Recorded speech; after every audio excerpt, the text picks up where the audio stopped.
স্বামীদেরকে অন্যায়ভাবে ফাঁসানো হয়েছে। অবৈধ হাতের ছোঁয়ায় লম্বা হাতের দ্বারাই আমাদেরকে যে কোনো মামলায় ফাঁসাতে পারে। রাতের অন্ধকারে আষাঢ়ে গল্প রচনা করে একটি হত্যা মামলা দায়ের করা হয়েছে বলে অভিযোগ করে সংবাদ সম্মেলন করেছেন বাঁশখালীর একটি ভুক্তভোগী পরিবারের সদস্যরা।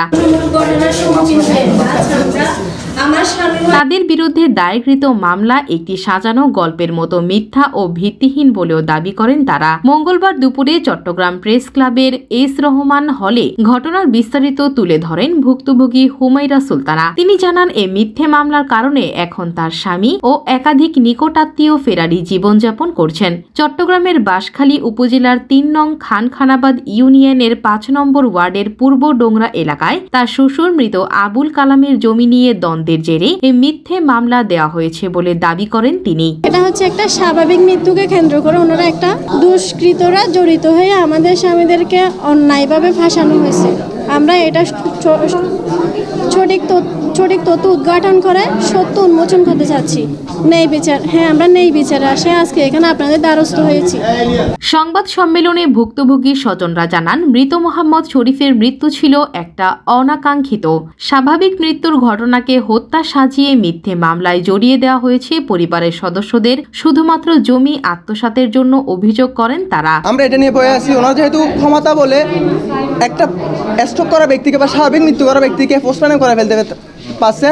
ওনারা যে কোনো ওনাদের খালো হাতের থাবায় ওনাদের অবৈধ হাতের ছোঁয়ায় লম্বা হাতের দ্বারাই আমাদেরকে যে কোনো মামলায় ফাঁসাতে পারে। আমরা এই বয়ে আছি, আমাদের যে কোনো নিরীহ মানুষকে হয়রানি করতে পারে। এই বয়ে আমরা বাড়ি ঘরে যাইতে পারতেছি না। আমরা এটা শুধু সুষ্ঠু তদন্ত চাই। আমাদের এলাকার মানুষের প্রত্যক্ষদর্শীদের সকলের সাক্ষী এবং ডাক্তার যিনি প্রথম কাছে নিয়ে গেছিল ওনার সাক্ষাৎকার আমাদের কাছে আছে এবং এইসব বিষয় যে স্পষ্ট যে এটা একটা স্বাভাবিক মৃত্যু, এটাকে হত্যা মামলা নামে চালিয়ে দিয়ে একটা মিথ্যা বানোয়াট মামলা করে আমাদের হয়রানি করা হচ্ছে। এটার আমরা সুষ্ঠু তদন্ত চাই, বিচার চাই। এই ঘটনার সাপেক্ষে ওরা 3 ভাই হাসান শরীফ, আমিন শরীফ এবং যে মারা গেছে ও তো মারা গেছে, আর ওদের মেয়ে আছে আফসানা আক্তার যে কনস্টেবল, এবং ওরা 2 ভাইয়ের বউ, আমি ওনাদের নামটা এই মতো বলতে পারতেছি না, এবং ওদের একটা বাগিনা আছে, ওর নাম হচ্ছে সেলিম, ওরাই জড়িত। সংবাদ সম্মেলনে উপস্থিত ছিলেন সাইমা আক্তার, রিনা আক্তার, মোহাম্মদ জালালউদ্দিন সহ অন্যান্য পরিবারের সদস্যরা। সূত্রে জানতে পেরেছি আমার স্বামী ও পরিবার অন্যান্য সদস্যদের বিরুদ্ধে এই মামলা দায়ের। Desk report 24 Chittagong.